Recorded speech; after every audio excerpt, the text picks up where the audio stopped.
청취자 여러분들을 여의도 정치로 안내해드리는 시간이죠. 여의도 인포메이션 문화일보 이은지 기자와 함께합니다. 어서 오세요. 안녕하세요. 네, 오늘 오전 국민의힘 한동훈 대표가 여야 의정 협의체 제안하고 나섰어요. 사실 이 제안은 민주당이 국회 교섭단체 대표 연설을 통해서 먼저 또 제안했던 사안이기도 한데요. 한 대표의 이런 갑작스러운 제안의 배경 어떻게 봐야 할까요? 결국에는 여당만으로 이 문제를 해결하기에는 한계가 있다고 판단을 한 것 같고요.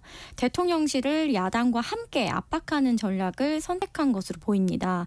대통령실이 이제 박찬대 민주당 원내대표의 이제 국회 교섭단체 대표 연설에서 네. 여야 의정 비상협의체 구성에 대해서 여야 합의가 먼저라는 입장을 보였는데 이는 사실상 좀 여지를 열어둔 거예요.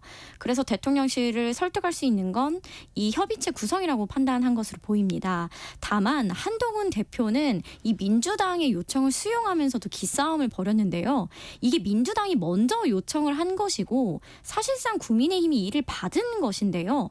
오늘 한동훈 대표는 발표에서 민주당의 여야 의정 협의체 구성해서 운영하자는 제안을 드린다라는 표현을 썼습니다. 그 표현을 받는다가 아니고 제가 제안을 드립니다라는 표현을 썼는데요. 네. 그래서 향후에 비상협의체 구성과 논의 과정에서도 여야 신경전이 벌어질 가능성도 제기가 됩니다. 네.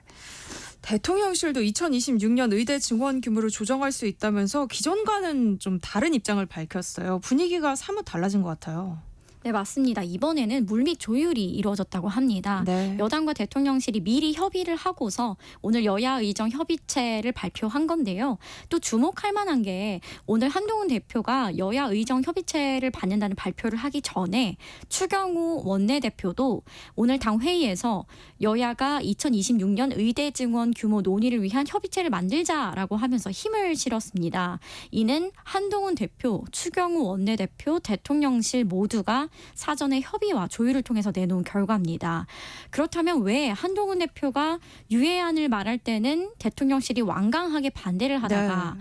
민주당이 여야 의정 협의체를 발표하고서 여야 협의가 먼저다라는 여지를 두고 결국 또 이걸 받았느냐 이를 두고는 다양한 해석이 나오는데요. 네. 여권 내에서는 대통령실이 의정 갈등에 대해 논의 여지를 열어두고 싶은데 한동훈 대표의 유예안은 받을 수 없었다는 거죠. 그런데 이 문제는 어떻게든 해결을 해야 하니 여야 합의로 해오는 건 받을 수 있다. 이런 차이가 아니겠느냐는 해석이 나왔습니다. 결국 한동훈 대표와 대통령 간의 갈등, 감정 때문에 강한 기조로 나갔었다라는 지적입니다.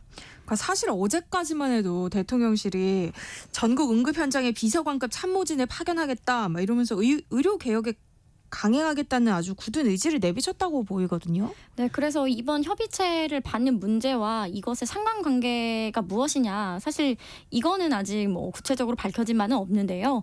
어쨌든 정부 기조의 변화와 상관없이 국민들이 우려하는 의료 대란 상황이 벌어지지 않도록 추석 전에 만전을 기하겠다는 의지로 볼 수 있기 때문에 의료개혁 강행 의지와 등가하는 것으로 볼 수만은 없다고 네. 보여집니다. 또 추석 기간에는 2차 지역병원들이 많이 휴진을 하기 때문에 응급 대란이 일어날 수 있다는 우려가 있잖아요. 그래서 미리 현장을 점검하고 이제 그런 대란이 일어나지 않도록 사전에 예방하고 현황을 파악하겠다는 뭐 일반적인 수순의 그런 절차로 보여집니다. 네. 국민의힘 내부에서는 보건복지부 조교용 장관과 이 박민수 2차관이 책임지고 자리에서 물러나야 한다 이런 목소리가 나오기도 했는데요. 의대 증원 유예안이 받아들여진다면 이런 요구도 좀 사그라들까요? 당내 중진 의원들과 친한동훈계 지도부 내에서 이제 보건복지부 장차관 교체 이야기가 공개적으로 지금 쏟아져 나오고 네. 있는데요. 다만 친윤계 의원들과 대통령실은 아직은 반대 입장이라서 당 내에서도 서로 다른 의견들이 충돌하는 양상입니다. 그래서 의대 증원 유예안과 별개로 장차관 경질 요구는 계속해서 여당에서는 제기를 할 걸로 보이고요. 한동훈 대표도 이 경질 사안에 대해서 고심을 하고 있는 것으로 알려져 있습니다. 이제 오선 중진 나경원 의원 같은 경우는 이제 그 의사들과 장차관 사이의 신뢰가 완전히 파탄이 났기 때문에 정부 측에 새로운 협상 파트너를 내세워야 의사들이 협상 테이블에 앉을 수 있다라면서 경지를 촉구했는데요. 친한동훈계 김종혁 최고위원도 어제 회의에서 대통령에게 모든 게 괜찮을 거라고 보고한 당사자는 스스로 거취를 결정하라 라면서 사실상 경지를 촉구했습니다. 하지만 이제 오늘 친윤계 권성동 의원은 정부 정책이 바뀌지 않았는데 장차관만 교체된다고 의사들이 테이블에 오르는 게 아니다. 의미가 없는 일이라고 이제 반대 입장을 보였습니다. 추경호 원내대표도 지금은 의료개혁 추진이 흔들림 없이 진행돼야 해서 인사 교체 문제를 논의하는 것은 적절치 않다고 생각한다라고 일축을 했습니다. 때문에 복지부 장차관 경질이 향후 당내 혹은 당정 갈등으로 가는 기폭제가 될 것이란 관측도 나오고 있습니다. 국민의힘 한동훈 대표의 여야 의정 협의체 구성 제안에 대해서 야당과 의료계는 어떤 입장을 보이고 있어요? 야당은 일단 박찬대 원내대표가 교섭단체 대표연설에서 제안한 것을 수용한 것이기 때문에 환영한다는 입장을 보였고요. 협의체를 통해서 국민들의 불안을 해소하자라고 밝혔습니다. 의료계에서는 현재까지 공식 입장은 나오지 않았는데요. 네. 대통령실에서 의료계 안을 제시를 하면 2026년 의대 정원을 제로 베이스에서 논의하겠다라고 했어요. 그런데 사실 의료계는 2026년이 아니라 2025년 의대 정원도 원전 재검토해야 한다는 입장이라서 네. 어떤 입장을 내놓을지 주목이 됩니다. 네, 이런 가운데 국민의힘 의료개혁 특위위원장을 맡고 있는 인요한 최고위원의 문자가 논란이 되고 있습니다. 국회의원 찬스가 아니냐 이런 비판도 나오고 있는데요. 이번 일 파장이 만만치 않을 것 같아요. 파장이 굉장히 컸고요. 네. 이 인요한 최고위원이 해명을 했던 건 이미 수술이 잡혀 있었고 이 수술을 잘 부탁한다라고만 말한 것이지 어떤 특혜가 있었던 건 아니다라고 해명을 했지만 이 문자 공개로 이 의정 갈등으로 안 그래도 국민들의 분노가 커진 상황에서 네. 여권에는 굉장히 치명적일 수밖에 없는 이슈고요. 악재라는 평가입니다. 그리고 일각에서는 이 사진으로 공개된 그 문자 글씨가 굉장히 키워져 있었고 기자들이 예의주시하고 있었던 상황이었던 만큼 만약에 인요한 최고위원이 이 문자를 의도적으로 보여주려고 했다고 가정을 한다면 이렇게 응급실 상황이 생사를 오갈 만큼 급박하다는 걸 알리려는 의도가 아니었겠느냐라는 해석이 나오는데요. 설사 그렇다 할지라도 여당 내에서 의료 대란 해결을 위해서 고군분투하는 상황에서 의사 출신인 지도부가 이런 논란에 휩싸인 것은 여론에 결코 좋지 못한 영향을 미칠 것으로 보고 있습니다. 네, 지금 국회 상황을 보면요. 지난 주말 여야 대표 회담이 있었던 게 맞나 싶을 정도로 여야 대치가 심각한 상황이에요. 일단 오늘로 예정됐던 여야 정책위의장 회동도 무산이 됐는데요. 왜 이런 상황이 발생하고 있다고 보세요?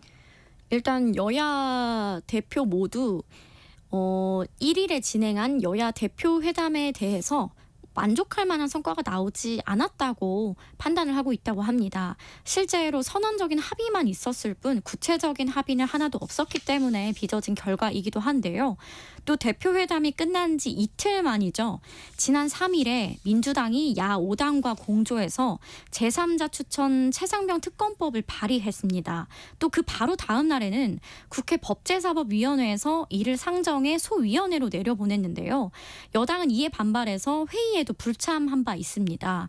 여야 대표회담이 끝나기가 무섭게 특검법을 내고 일방적인 상임위 운영을 하게 된 상황으로 여야 대치 상황이 좀처럼 풀리기 어려운 상황입니다. 네, 이런 상황이라면 여야 대표가 합의한 민생 공통 공약 추진 협의회 구성 역시 좀 어려워지지 않겠어요? 맞습니다. 원래 오늘 여야 정책위의장이 만나서 여야 대표회담에서 합의한 여야 민생 공통공약 추진위원회 구성을 논의키로 했는데요. 어제 취소가 됐습니다. 사건의 발단은 민주당이 어제 행정안전위원회에서 지역화폐법 개정안을 강행 처리했는데요. 이 국민의힘은 이에 반발해서 민주당 측에 오늘로 예정됐던 여야 정책위의장 회동을 할 수 없다고 통보를 했다고 합니다. 이제 이 회동 전에 양 당이 각자 이 기구의 논의 테이블 위에 올릴 법안 내용을 주고받았고 방향 논의만 남아 있었다고 합니다. 그런 상황에서 이제 첫 발부터 삐걱인 건데요. 향후 여야 민생 공동 공약 추진 이제 추진위가 구성이 되어도 협상에는 난항이 예상되고 있습니다. 민생 공통공약 협의 기구가 여야 대표 회담의 어찌 보면 유일한 성과라고 볼 수 있을 텐데 이것만 좀 우산된다면 한동훈 대표의 리더십에도 영향을 주지 않겠어요?